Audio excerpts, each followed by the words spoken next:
Olá pessoal, tudo bem? Sejam todos muito bem-vindos e muito bem-vindas a mais um vídeo de questões comentadas com o nosso método da JJ Mentoria.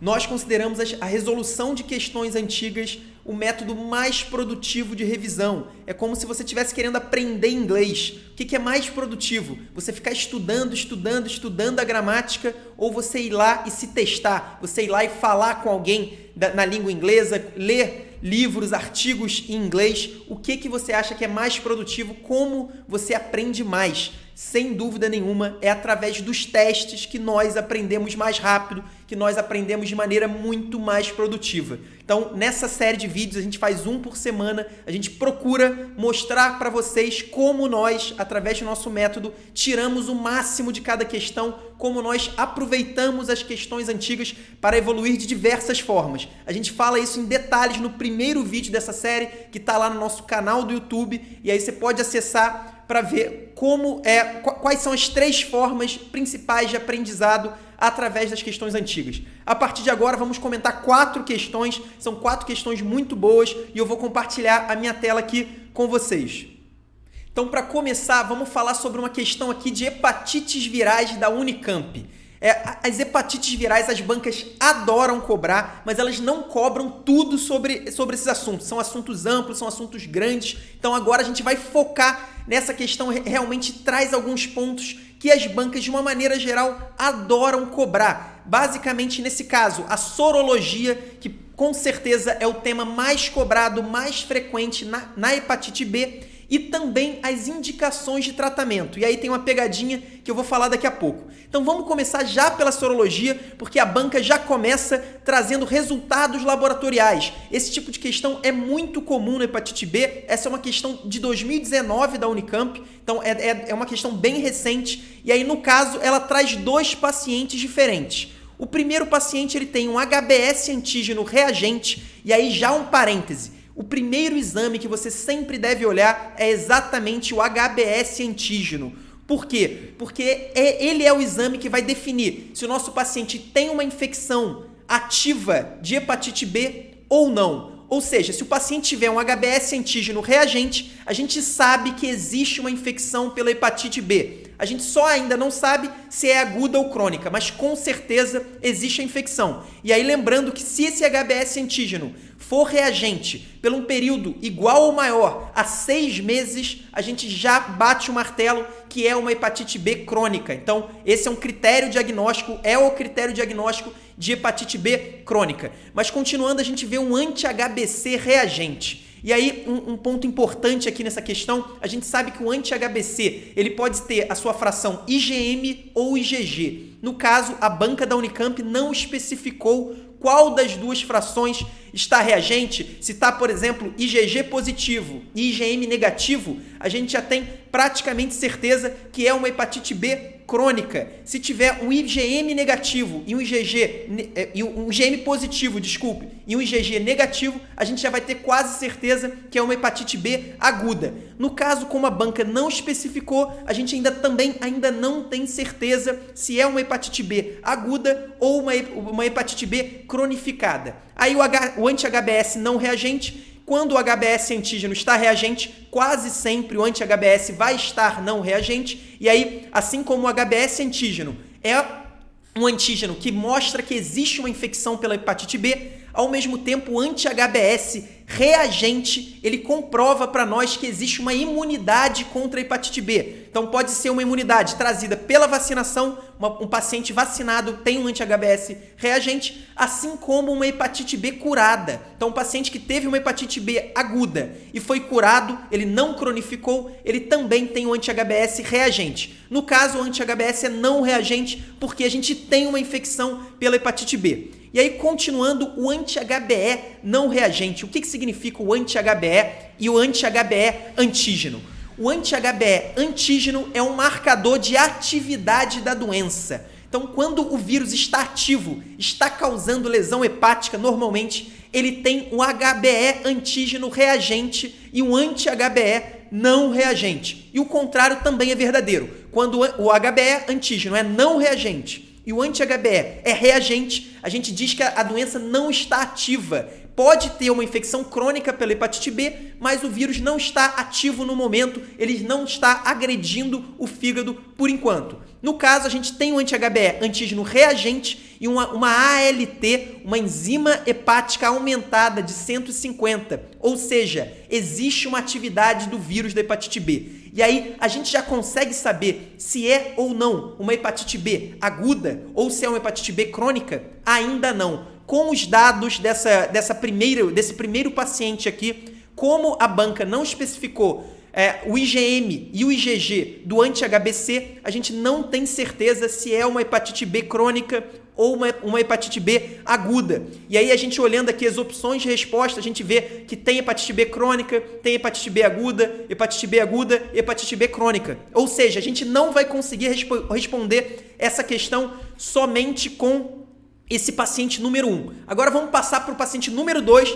para ver se aí sim a gente consegue chegar a uma conclusão. Primeira coisa o HBS antígeno é reagente, ou seja, também tem uma infecção de hepatite B, mas aqui que está o grande ponto, a grande diferença de um paciente para o outro. Nesse caso aqui, o anti-HBC é não reagente. Ou seja, nem a fração IgM, nem a fração IgG são reagentes no momento. O que significa isso? Significa que, com certeza, é uma hepatite B aguda, que ainda está na janela imunológica para o anti-HBC. Ou seja, o HBS antígeno já é reagente, porque ele realmente é um exame que fica positivo mais precocemente, porém ainda não deu tempo nem da fração IgM do anti-HBC se tornar reagente. Então a gente tem uma hepatite B aguda. E aí vamos ver só se os outros exames são condizentes com o nosso diagnóstico. O anti-HBC não reagente também é condizente, o anti-HBe não reagente e o HBe antígeno reagente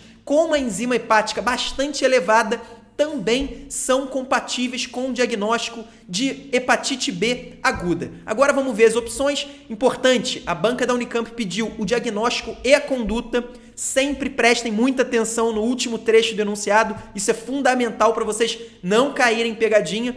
Mas olhando a segundo ponto de cada opção, a gente vê que hepatite B aguda a gente tem na letra A e também na letra D. Então a gente já excluiu a letra B e já excluiu a letra C. Para a gente fechar esse diagnóstico, para fechar essa resposta, né, saber a resposta correta, a gente vai ter que olhar para as condutas. E aí um ponto importantíssimo. No caso da hepatite B, existe uma porcentagem de cronificação em adultos, exceto no caso de transmissão vertical da mãe para o filho. Essa percentagem de cronificação em adultos é muito baixa, é abaixo de 10%, normalmente 5% ou menos. E aí, normalmente, na maioria dos casos, a gente não vai fazer tratamento específico para o vírus da hepatite B em pacientes com infecção aguda pelo vírus. Então, a gente não faz tratamento na infecção aguda. A infecção aguda quase sempre vai ser resolvida sem cronificação, sem insuficiência hepática, e o nosso tratamento vai ser simplesmente expectante e de suporte. Então, o paciente está com febre, a gente vai tratar a febre. O paciente começa a ter uma gravidade maior, sinais de insuficiência hepática, aí sim a gente vai se preocupar com o suporte da insuficiência hepática e também pode indicar o tratamento. Mas na maioria dos casos, em mais de 90%, a gente não vai tratar a hepatite B aguda. Então, a gente já olhando aqui, no caso, as duas opções, a letra A e a letra D, falam em hepatite B aguda sem indicação de tratamento. Então, isso ainda não foi suficiente. Então, a gente vai partir para o primeiro ponto, que é a hepatite crônica. Nesse caso, ela falou em persistente, nesse caso, em ativa. A gente já viu que, no caso, a nossa hepatite B crônica é ativa, porque a gente tem um HBe antígeno reagente. Isso é um sinal de atividade da doença. E aí, continuando, uma falou que não tem indicação de tratamento para essa hepatite B crônica e o outro falou que tem indicação de tratamento. E aí um ponto importantíssimo.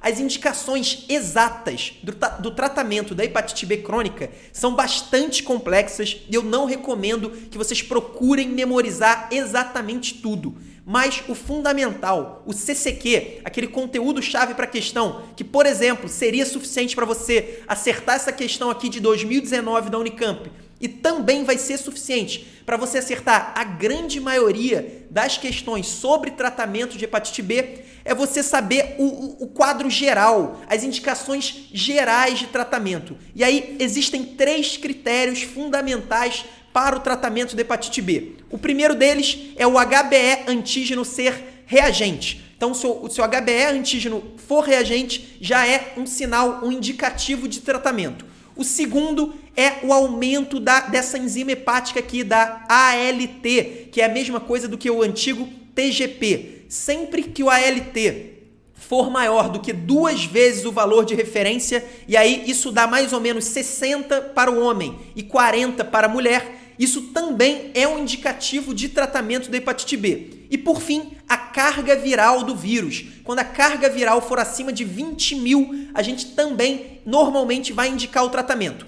Quando desses 3 critérios a gente tem 2 positivos, pelo menos, quase sempre a gente vai fazer o tratamento. Então, nesse caso, o nosso paciente tem um HBe antígeno reagente e também tem um ALT aumentado. Ele preencheu 2 critérios, mesmo sem a gente saber a carga viral desse paciente, com certeza a gente vai indicar o tratamento. Então, a melhor resposta, sem dúvida, é a letra B, que fala que é uma hepatite B crônica ativa, a gente viu que tem indicação de tratamento, a gente viu que tem, e no segundo ponto fala também que é uma hepatite B aguda sem indicação de tratamento. Então, é a melhor opção, e aí para você ficar atento, quais são os CCQs dessa questão? O primeiro deles, você tem que dominar completamente a sorologia da hepatite B. É uma sorologia mais complexa do que o normal e é por isso que as bancas adoram cobrá-la. E você não pode deixar de dominar completamente essa sorologia da hepatite B. O segundo CCQ, que tem uma importância menor, mas que também é importante e você não precisa saber em detalhes, você tem que saber o quadro geral, é exatamente as indicações de tratamento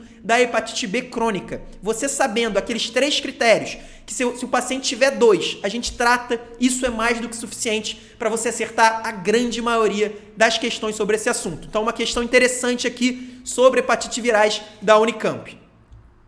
E agora vamos continuar mais um assunto fundamental. Diabetes gestacional é um dos assuntos mais cobrados dentro de obstetrícia. Claro que como obstetrícia é um tema menor do que clínica médica, por exemplo, do que cirurgia geral, quase todos os assuntos de obstetrícia têm uma relevância, têm uma incidência em prova maior do que, inclusive, alguns assuntos de clínica médica que a gente acha que é muito mais importante, que são muito mais importantes. Então, preste muita atenção sempre nos temas de obstetrícia, isso vale para preventiva, para ginecologia também, porque são temas que têm uma grande chance de cair em prova de residência. E aí, essa questão aqui do SURSE, da prova unificada do Ceará, é uma questão importantíssima, porque cobra um dos tópicos mais importantes, mais lembrados dentro do diabetes gestacional, que é exatamente o rastreio e o diagnóstico do diabetes gestacional. Como a gente diagnostica o diabetes gestacional no nosso acompanhamento pré-natal normal. E aí, um ponto já importantíssimo, essa é uma questão de 2017, do SURSE, e já é uma questão que está desatualizada. Então, eu vou falar aqui a atualização, porque, na verdade, com a atualização, a resposta que estava correta se tornou errada. Então, a gente mudou o gabarito pela atualização, mas essa questão vale demais para vocês memorizarem o novo critério diagnóstico do Ministério da Saúde. Basicamente, a questão trouxe um valor de glicemia de jejum, trouxe uma glicemia de 88, e ela quer saber, de acordo com a orientação do Ministério da Saúde, como prosseguir na pesquisa diagnóstica do diabetes gestacional. E aí, como eu falei, houve uma atualização bem em 2017, que foi o ano da prova. Essa é uma prova do concurso de 2017, então ela foi aplicada, na verdade, no final de 2016, e em 2017 houve uma mudança, e para nossa felicidade foi uma mudança positiva para a gente no diagnóstico da diabetes gestacional. Por quê? Porque unificou agora o critério do Ministério da Saúde com o critério da ADA, da Associação Americana de Diabetes, que eram 2 critérios importantes que às vezes as bancas cobravam, cada banca cobrava um diferente. Agora facilitou o nosso trabalho, que os critérios são basicamente idênticos. Então, quais são os critérios para o diagnóstico de diabetes gestacional no pré-natal. Esse é um CCQ fundamental. O primeiro ponto, na primeira consulta do pré-natal, a gente vai solicitar uma glicemia de jejum, como foi feito aqui corretamente pela banca, pela Unidade Básica de Saúde da Família. No caso, veio uma glicemia de jejum de 88. Os níveis que a gente quer ver nessa glicemia de jejum são níveis abaixo de 92. Se for de 92 até 125, a gente já considera uma paciente com diabetes gestacional. Esse é um ponto importantíssimo, é um pouco contraintuitivo, porque, por exemplo, se a gente tem uma gestante com a glicemia de 98, que na população em geral é considerada uma glicemia normal, no caso de uma gestante, se esse valor for confirmado, a gente sempre tem que confirmar os valores alterados, mas de qualquer forma, se for confirmada uma glicemia de 98, por exemplo, a gente já fecha o diagnóstico de diabetes gestacional. Isso é fundamental, essa é uma novidade do novo critério do Ministério da Saúde. E a partir do momento que a gente fecha o diagnóstico de diabetes gestacional, já é considerado uma gestação de alto risco. Então essa paciente não ficaria, por exemplo, acompanhada por um médico da família normal, ela teria que ser encaminhada para um pré-natal de alto risco e o médico já faria o acompanhamento do diabetes gestacional. Por que esse critério é tão rigoroso na gestante? Porque o nosso objetivo na gestação não é como na população em geral diabética, por exemplo, uma hemoglobina glicada abaixo de 7, até 7. Essa normalmente é uma meta terapêutica no diabetes comum. Já na gestação, o nosso objetivo é uma glicemia normal, é uma euglicemia. E aí, segundo a maioria das referências, isso significa uma glicemia de jejum abaixo de 95. Então, se essa paciente tiver uma glicemia de 98, o ideal, a gente, claro, não vai começar tratando já com insulina, já com remédios, com medicações, a gente vai tratar com dieta e exercício físico inicialmente, mas o nosso objetivo é trazer essa glicemia de jejum para abaixo de 95, a gente quer uma euglicemia. Por quê? Porque mesmo alterações leves na glicemia, ou então, por exemplo, uma glicemia de jejum cronicamente ficando em 110, 115, que é normalmente uma alteração leve, mas na gestação isso já é suficiente para trazer problemas para o feto, para a gravidez. Então, no caso do diabetes gestacional, a gente é muito mais rigoroso. E aí eu falei que de 92 a 125 é diabetes gestacional. Acima de 125, ou seja, a partir de 126, a gente já considera diabetes mellitus prévio, ou seja, a gente não chama de diabetes gestacional, a gente chama que era uma mulher que já tinha o diabetes, ele pode até não ter sido diagnosticado antes da gestação, mas é um diabetes prévio. E aí, abaixo de 92, que é exatamente o mesmo caso da nossa paciente, qual é a conduta? Todas as pacientes com glicemia abaixo de 92, elas devem fazer um teste oral de intolerância à glicose com 75 gramas entre a 24ª e a 28ª semana de idade gestacional. Então, não se esqueçam dos critérios de rastreio e diagnóstico do diabetes gestacional. Tudo começa com a glicemia de jejum. Até abaixo de 92, a gente vai repetir, vai fazer um teste oral de tolerância à glicose com 75 gramas entre a 24ª e a 28ª semana. Ou seja, a letra D é a opção correta nessa questão, porque a nossa paciente tem uma glicemia de 88. Entre 92 e 125, a gente já fecha o diagnóstico de diabetes gestacional. Acima de 125 é diabetes prévio. Vocês sabendo disso, vocês já vão acertar quase todas as questões sobre o diagnóstico de diabetes gestacional, que é um CCQ insistentemente cobrado pelas bancas e, infelizmente, insistentemente errado pelos candidatos. Então, não dá para errar esse tipo de questão. É um tópico clássico, então a gente não está falando de detalhes. Claro que a gente está falando de decoreba, mas esse é o típico decoreba que a gente é obrigado realmente a memorizar. Não dá para não dá para fazer uma preparação de qualidade para a prova de residência médica sem saber, por exemplo, os critérios diagnósticos do diabetes gestacional. E aí, continuando, vamos para mais um tema muito importante. Eu acho que esse eu não preciso nem dizer da importância, que é o tema de abdômen agudo. É uma questão da USP de São Paulo, também de 2019, uma questão bastante recente. E aí é o típico enunciado que dá preguiça só de olhar, né? A gente vê um enunciado grande, cheio de dados, cheio de exames laboratoriais. É o típico enunciado que muita gente se perde, muita gente se confunde e às vezes acaba errando por bobeira. Normalmente, quando o enunciado é tão grande assim, o que eu faço? Eu leio, primeira coisa, o que a banca quer, o último trecho do enunciado. Nesse caso, ela quer a principal hipótese diagnóstica e eu dou uma olhada rápida nas opções. Então, nesse caso aqui, são 4 causas clássicas de abdômen agudo. Então, claro que na hora da prova não vai ter isso aqui escrito para vocês qual que é o tema, abdômen agudo. Então, vocês não vão saber qual é o tema da questão antes de ler o enunciado. Para facilitar o nosso trabalho, a gente olhando as opções de resposta, a gente já sabe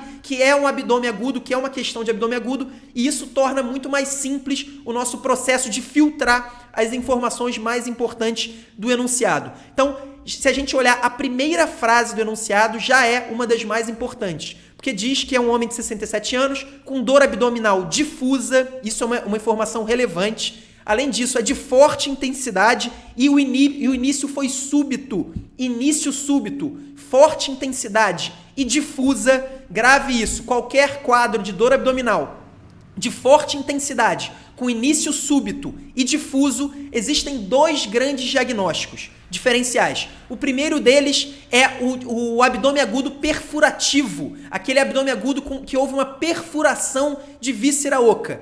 Na maioria dos casos vai ser uma úlcera perfurada, então a letra B é uma das possibilidades. O outro diagnóstico diferencial é o abdômen agudo vascular. Então, uma isquemia aguda intestinal, o abdômen agudo vascular, um infarto enteromesentérico é outro quadro de abdômen agudo que cursa com dor de forte intensidade, início súbito e dor difusa. Então, não existe uma localização exata dessa dor. Então, de cara, a gente já vê que as 2 principais opções são a letra A e a letra B. E aí, só para não deixar passar as 2 últimas opções, no caso da pancreatite aguda, a gente não espera uma dor de início súbito, então essa não é uma característica da pancreatite aguda e normalmente ela se localiza no andar superior do abdômen. Então a gente não tem normalmente uma descrição de dor abdominal difusa. Além disso, existem várias outras características. Por exemplo, os vômitos são muito frequentes no quadro de pancreatite aguda. Dificilmente a gente só vai ter 2 episódios de vômito, mas de qualquer forma, o principal aqui é que ela não começa subitamente e normalmente ela também não é difusa. E aí também, no caso da diverticulite aguda perfurada, claro que no momento da perfuração a gente até pode ter uma dor súbita de forte intensidade, mas certamente numa questão como essa a gente teria um histórico de dor abdominal em fossa ilíaca esquerda. A gente sabe que no caso da diverticulite aguda é como se fosse uma apendicite só que do lado esquerdo. Então, normalmente teria esse histórico na questão para a gente desconfiar da diverticulite. Então, existe pelo menos um predomínio da dor em fossa ilíaca esquerda. Então, como isso não está citado e também o início súbito não é típico da diverticulite aguda, também é uma opção pouco provável. Os nossos 2 grandes diagnósticos, nesse caso, a isquemia intestinal e a úlcera perfurada. E aí, o ponto mais importante, qual que é o CCQ fundamental para você diferenciar um abdômen agudo vascular de uma úlcera perfurada?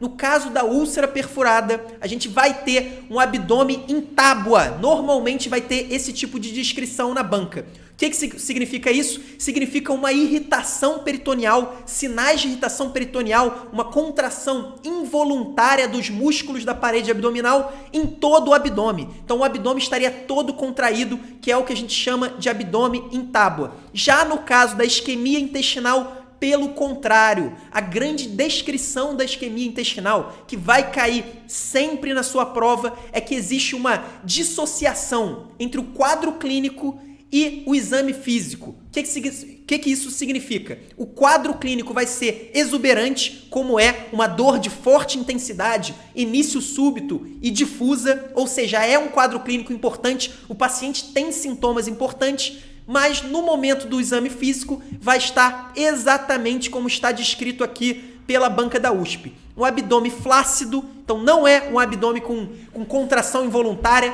não tem sinais de irritação peritoneal, então não tem dor, a descompressão do abdômen, que é o grande sinal do exame físico de irritação peritoneal. Ou seja, o exame físico, apesar dos sintomas exuberantes, é um exame físico inocente. Pelo menos o exame físico abdominal é inocente. Ou seja, essa questão é um quadro clássico de isquemia intestinal. E aí alguns pontos importantes.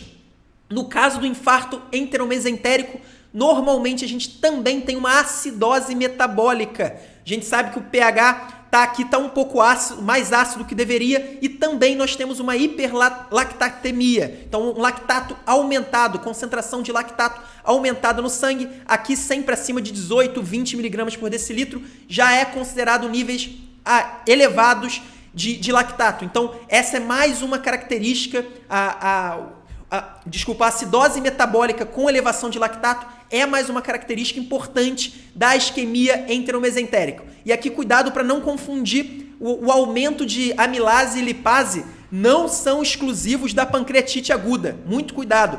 Quase todas as causas de abdômen agudo também podem elevar a amilase e lipase, então a gente tem que sempre ficar atento ao quadro clínico para chegar ao melhor diagnóstico. E aqui só um detalhe, a gente vê que o paciente tem uma frequência cardíaca de 110, então mesmo um paciente que faz uso de atenolol, a gente tem aqui, ele faz uso de um beta-bloqueador e mesmo assim está com a frequência elevada. Claro que isso pode ser por conta do quadro clínico, pode ser, mas na verdade, provavelmente, isso é um sinal da banca para a gente que esse paciente pode ter uma taquiarritmia. No caso, a fibrilação atrial, bastante comum nesse tipo de paciente, um paciente que tem hipertensão arterial, que já teve um infarto agudo e que agora está com um infarto enteromesentérico, é um sinal que esse paciente pode ter uma fibrilação atrial. Em muitas outras questões, em outros enunciados, a gente vai ver a descrição de fibrilação atrial em casos de isquemia intestinal, porque são duas condições bastante relacionadas. Então, basicamente uma questão, quais são os CCQs dessa questão? Primeiro ponto, saber que uma dor de início súbito, forte intensidade e difusa quase sempre, uma dor abdominal no caso, vai ser causada ou por um abdômen agudo vascular, por um infarto enteromesentérico ou por uma perfuração de víscera oca. No caso, a mais comum, uma úlcera perfurada. Ainda mais nesse caso que tem um antecedente de cirurgia de urgência para a úlcera gástrica. Além disso, você ficou na dúvida entre abdômen vascular e um abdômen perfurativo. Além disso, qual que é o ponto que vai diferenciar? É o exame físico. No caso do abdômen agudo vascular, o exame físico vai ser desproporcional ao quadro clínico, vai ser um exame físico inocente. Já no caso da perfuração, vai ser um exame físico bastante alterado, com abdômen em tábua, sinais de irritação peritoneal difusos. Então, basicamente é assim que a gente acertaria essa questão, essa opção de letra A dessa questão da USP de São Paulo. Agora, continuando, a gente tem uma questão da USP Ribeirão Preto, nossa última questão sobre cirurgia pediátrica. Esse é um tema bastante importante, muita gente acaba subestimando a importância de um tema como esse. Assim como eu falei para obstetrícia, para ginecologia e para preventiva, os assuntos de pediatria, aqueles assuntos que a gente está acostumado, como vacinação, como síndromes respiratórias na infância e diversos outros, eles não são muito numerosos. Então, as bancas acabam usando outras especialidades voltados para a pediatria, para fazer questões de pediatria. Então, por exemplo, nesse caso, ela pegou a cirurgia e trouxe para a pediatria para fazer essa questão. Isso poderia acontecer, por exemplo, em hematologia. Tem várias doenças hematológicas que, teoricamente, são de clínica médica, mas são doenças que afetam as crianças. Então, muitas vezes, esse tipo de tema vai ser trazido pelas bancas para confecção de questões de pediatria e, normalmente, as pessoas estão menos preparadas para esse tipo de assunto, o que é um grande erro. Então, vamos olhar aqui. No caso, é uma questão muito boa, porque ela traz alguns CCQs importantes, ela traz 5 crianças com 5 quadros clínicos diferentes e quer saber quais dessas crianças apresentam, no momento, indicação cirúrgica. Então, preste atenção, vamos falar um por um, depois vocês vão ver que, na verdade, a gente não precisaria saber todos para acertar a questão. Primeira coisa, um menino de 2 meses com hidrocele direita. Qual é a indicação de cirurgia na hidrocele em lactente? Então, anote aí, a gente só vai operar uma hidrocele assintomática após 1 ou 2 anos de idade, dependendo da referência. A maioria das referências vai trazer de 2 anos de idade. Então a gente não deve operar crianças abaixo de 1 ano que sejam assintomáticas e que a hidrocele não venha acompanhada de hérnia inguinal. Então, sempre que você encontrar uma hidrocele em criança assintomática, não está afetando em nada, a gente vai aguardar até 1 ou 2 anos para fazer a cirurgia. O segundo quadro é um menino de 18 meses com criptorquidia, ou seja, o testículo não desceu para a bolsa escrotal. Esse é um quadro comum em lactentes. E aí, qual que é a nossa conduta? Qual é a indicação cirúrgica? Preste atenção, após o 4º mês de vida, é improvável que um testículo que ainda não tenha descido para o saco escrotal realmente desça. Ou seja, é improvável que o quadro se resolva espontaneamente. Então, a partir de 4 meses, a gente deve fazer a cirurgia para trazer esse testículo da cavidade abdominal para o saco escrotal. Isso é fundamental e é fundamental que a gente faça isso antes dos 2 anos de idade. Nesse caso, o nosso menino já tem 18 meses, então ele já passou há muito tempo dos 4 meses e já está se aproximando de 2 anos de idade. Então, esse é um dos quadros que tem indicação cirúrgica, sim, nesse momento. E aí, por que é importante trazer antes dos 2 anos de idade?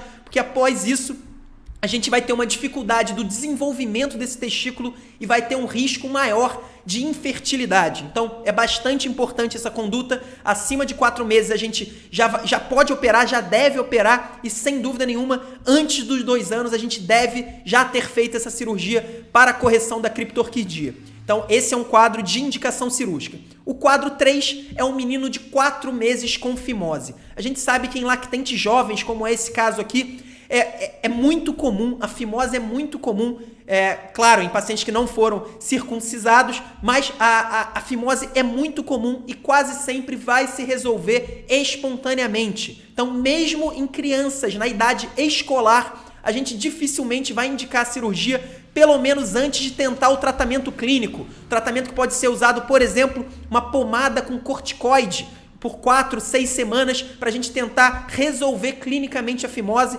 e a gente só vai operar em crianças mais velhas que não resolvam clinicamente. Então, claramente, essa não é uma indicação de cirurgia. E aí, a afirmativa 4 é uma menina de 5 meses com hérnia inguinal esquerda. Como esse é um CCQ fundamental e que quase sempre é cobrado com muita frequência nas provas de residência, eu sugiro que você anote.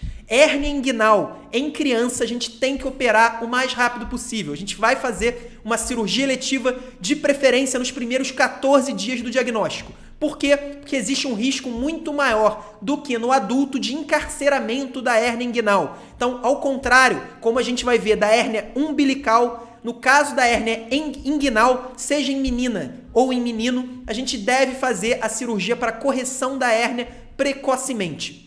O tempo que a gente vai demorar do diagnóstico para a cirurgia é controverso. O que a gente sabe é que é precocemente, idealmente nos primeiros 14 dias do diagnóstico, se tiver condições clínicas. E também a outra controvérsia é se a gente deve ou não examinar o lado contralateral, né? A região inguinal contralateral. Isso é uma questão controversa. Algumas referências dizem que sim, outras dizem que não. De qualquer forma, não existe nenhuma dúvida que essa menina de 5 meses com hérnia inguinal esquerda tem indicação de cirurgia. Ou seja, a opção correta, a gente já sabe, é a opção que é a opção C, que tem as afirmativas 2 e 4. E aí, só para finalizar, a afirmativa 5, uma menina de 2 meses com hérnia umbilical. A gente sabe que nessa idade é extremamente comum a ocorrência, a presença de hérnia umbilical e a gente não vai operar. Na maioria dos casos, vai ser resolvido nos primeiros 2 anos de vida, mas isso pode se resolver espontaneamente até 4, 5, 6 anos de idade e a gente pode acompanhar essa criança desde que a hérnia não seja uma hérnia muito larga e essa hérnia esteja diminuindo, ou seja, o anel umbilical esteja diminuindo progressivamente. Nesse caso, a gente pode acompanhar uma criança, mesmo que ela seja mais velha, 4, 5, 6 anos de idade. Após 5, 6 anos de idade, aí sim, se a hérnia umbilical persistir, a maioria das referências vai indicar o tratamento cirúrgico. Mas no nosso caso, uma menina de 2 meses com hérnia umbilical não tem a menor indicação de cirurgia, exceto se tiver também uma hérnia inguinal ou se tiver algum encarceramento, alguma complicação, o que é bastante raro nesse tipo de hérnia. E aí, se vocês forem prestar atenção nessa questão, isso é importante, porque muitas vezes a gente vai acertar questões, mesmo não sabendo todo o conteúdo que está nelas, a gente só precisava saber que a hérnia inguinal em lactente tem indicação cirúrgica sempre. Se você soubesse disso, você já saberia que a afirmativa 4 está correta e a única opção que tem a afirmativa 4 é a letra C. Ou seja, você só precisava saber desse CCQ, do tratamento da hérnia inguinal no lactente, que é sempre cirúrgico, sempre vai ter indicação de cirurgia. Então você só precisava saber disso para acertar essa questão. Esse é o poder de você estudar focado nos CCQs, naqueles pontos mais cobrados. Você sabendo os CCQs, muitas vezes, mesmo sem saber o resto da matéria, você vai conseguir acertar questões ou pelo menos excluir várias das opções. Isso é fundamental e quem tem essa clareza, quem tem essa mentalidade de buscar sempre os CCQs, vai ter uma vantagem muito grande na hora das provas. Bom, pessoal, essas foram as 4 questões de hoje da semana, da nossa semana de questões comentadas. Toda semana a gente posta um vídeo no nosso canal do YouTube com questões comentadas, sempre focando nos CCQs, sempre focando na malandragem de prova que vocês precisam adquirir. Isso vai ser fundamental até o final do ano ou até o final do ano que vem, quem já está se preparando em 2 anos para as provas de residência. Não se esqueçam, o estudo com questões é o tipo mais produtivo de estudo e de revisão que vocês podem ter. Não subestimem o poder das questões. Um abraço, até semana que vem.